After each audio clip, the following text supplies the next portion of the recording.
3 বছরে 5 লাখ কর্মী নেবে ইতালি, সুযোগ পেতে পারেন বাংলাদেশিরাও। শ্রমবাজারে ঘাটতি পূরণে আইনি অভিবাসনের সুযোগ তৈরি করছে ইউরোপীয় ইউনিয়নের দেশ ইতালি। তারই অংশ হিসেবে 2026 থেকে 2028 সাল পর্যন্ত ইউরোপীয় ইউনিয়নের বাইরের দেশগুলো থেকে অন্তত 5 লাখ নতুন কর্মী নেবে দেশটি। সোমবার দেশটির মন্ত্রিসভার এক বিবৃতিতে এই তথ্য বলা হয়েছে। আগামী বছর মোট 1,64,850 জন কর্মীকে নিয়োগ দেবে দেশটি, আর 2028 সালের মধ্যে এই সংখ্যাটিকে 4,97,550 জনে উন্নীত করা হবে। 3 বছর আগে ইতালির প্রধানমন্ত্রী নির্বাচিত হওয়া ডানপন্থী রাজনীতিবিদ জর্জা মেলোনি তার মেয়াদের মধ্যে এ নিয়ে দ্বিতীয়বারের মতো এই ধরনের পদক্ষেপ নিলেন। দেশটির সরকার ইতিমধ্যে 2023 থেকে 2025 সালের মধ্যে 4.5 লাখেরও বেশি বিদেশি কর্মীকে ওয়ার্ক পারমিট দেওয়ার সিদ্ধান্ত নিয়েছে। নতুন কর্মীদের নিয়োগের যেমন সিদ্ধান্ত নিয়েছে ইটালি, তেমনি অনিয়মিত অভিবাসন ইস্যুতেও বেশ কঠোর অবস্থানে রয়েছে। প্রত্যাবাসন প্রক্রিয়া দ্রুততর করার পাশাপাশি ভূমধ্য সাগরে অভিবাসীদের উদ্ধারকারী এনজিওগুলোর কার্যক্রমকে সীমিত করতে নানা পদক্ষেপ নিয়েছে মেলোনির সরকার। মন্ত্রিসভার বিবৃতিতে বলা হয়েছে, সামাজিক অংশীদারদের চাহিদা এবং পূর্ববর্তী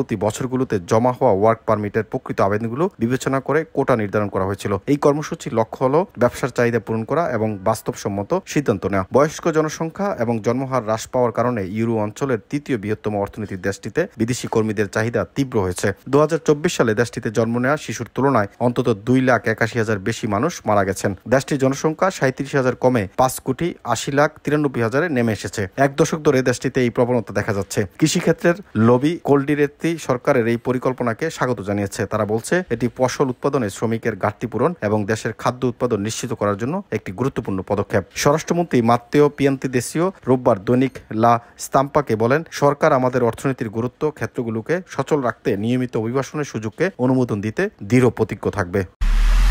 এমআইবি সংবাদ ও সংবাদ সংশ্লিষ্ট অনুষ্ঠান দেখতে ভিজিট করুন www.mibtelevision.tv ও facebook.com/mibtelevision.tv এবং সাবস্ক্রাইব করুন youtube.com/mibtelevision এ। এমআইবি টেলিভিশন, সত্য খবর, সঠিক খবর।